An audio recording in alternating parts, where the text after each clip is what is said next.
Imagine your country is going through a huge political crisis. You have a new leader and several states have new governments. To add to this, not only is your country facing political crisis, but also economical, health, and defense. And then, the worst thing that could ever happen happens. The coronavirus hits Malaysia. Malaysia was in some serious trouble. But don't you ever underestimate the power of Malaysians.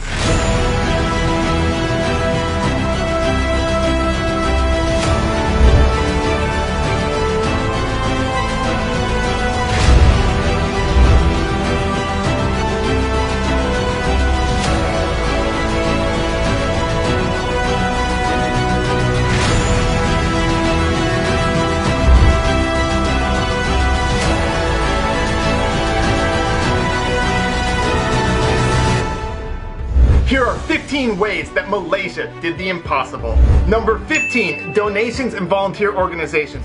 So many people volunteered and so many organizations helped out. For example, Emirat provided healthcare workers with food, AC units, and raised over 3 million ringgit for medical supplies.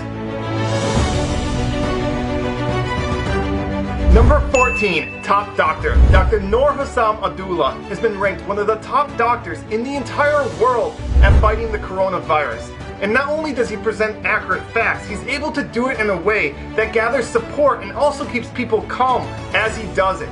Number 13, the movement control order and the enhanced movement control order. These things are not easy to pull off, and it took so many people in different organizations to work together to have them work.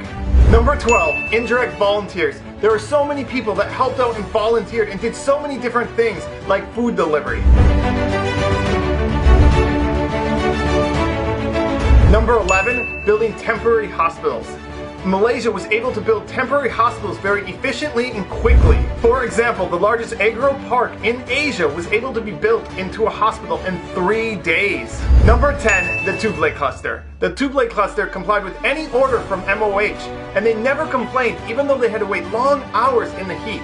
Number 9, banks. Banks lent to the borrowers for 6 months. Number 8, universities. Universities allowed students to stay for free and provided them food as well. Number 7, stipends. Nearly 4 million homes received up to 1,600 ringgit. Number 6, ignoring politics. Opposition leaders came together and forgot about politics for the good of Malaysia. Now that is really cool. Number 5, protecting the most vulnerable. Malaysia did a great job in protecting those that were most vulnerable, homeless and foreign workers. They were put in public halls and provided a tent. Number 4, Malaysians returning home. Malaysians returning home from overseas were provided a free hotel, free food, and COVID-19 testing during their 2-week quarantine.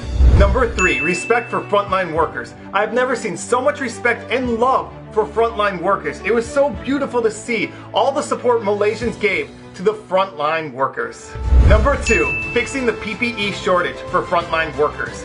At the beginning of the crisis, there wasn't enough PPE for all the frontline workers, and so Malaysians took it onto themselves. For example, a fashion designer realized she had a skill set that could be very valuable, and so she took the initiative to organize an entire team to make PPE.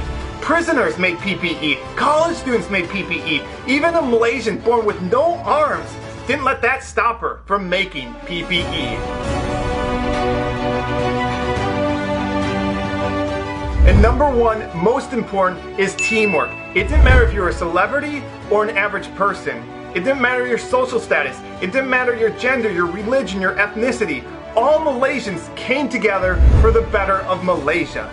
And that's how Malaysia was able to do the impossible, to go from a country that had 3 times more cases than any other country in Southeast Asia to now being one of the safest countries in the entire world.